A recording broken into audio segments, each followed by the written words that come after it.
Away yung mga tricycle dito. Tingnan nyo naman, oh. Sinasyaga nilang bumiyahe para lang may pangtustos. Oh. Mahal, ayusin mo yung ano mo dahil ano. Baka ano tayo dito makakita tayo ng isda pang sahog sa gulay. Tingnan mo mabuti yung ano dinadaanan mo ganito. Baka may isda dyan. Pwede natin isahog sa malunggay. Kaya mga ka-update, kapag dadaan kayo dito, hindi kayo makabinuit ng isda dito. O, di ba? Ganyan ang kalsada dito sa Patiis Road. Whoops! Kita nyo naman, oh. Malalim. Hirapan na. Dito tayo dadaan, baka may isda. Kaya ba? Kaya? Manghuli kami isda. No?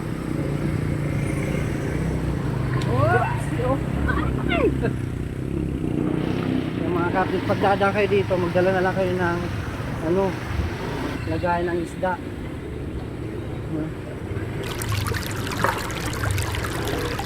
Boss, ba makakita kayo ng isda ha?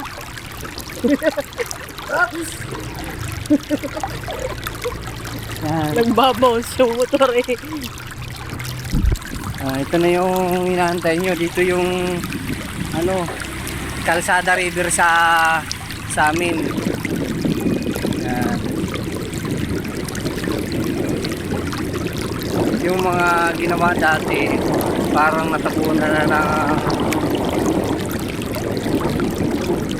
ano ulit buhangin eh, ano. Delikado to, malalim to, baka may hito dyan. Whoops.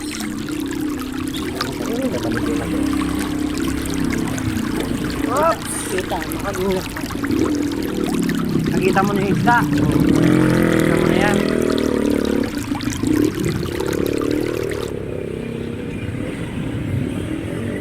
Lalim.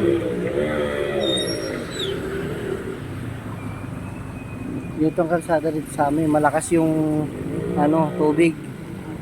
Yan. Kung saan kami nanggaling, tingnan nyo. Oh. Grabe no. Grabe, mahirapan dito.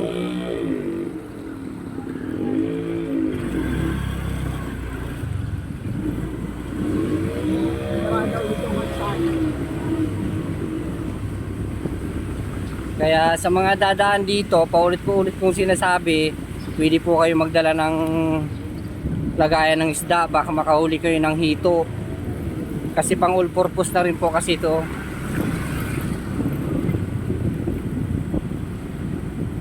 Dito ang full video kasi dito lang to galing sa may tawag dito, hanggang saan ba yun? Greenbrier ba yun? Greenbrier Village. Paglabas mo ng Greenbrier Village, yan ang makikita mo, Calzada River. Yan, ang lalalim pa niya, no?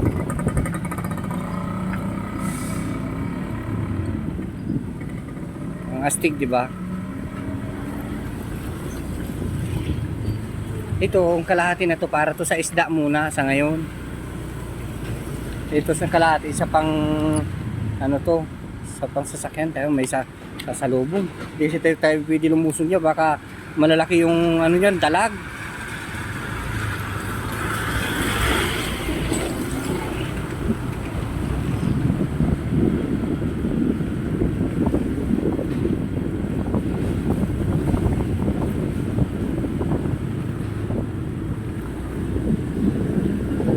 Ano, galalim yun. Laka ng gaba.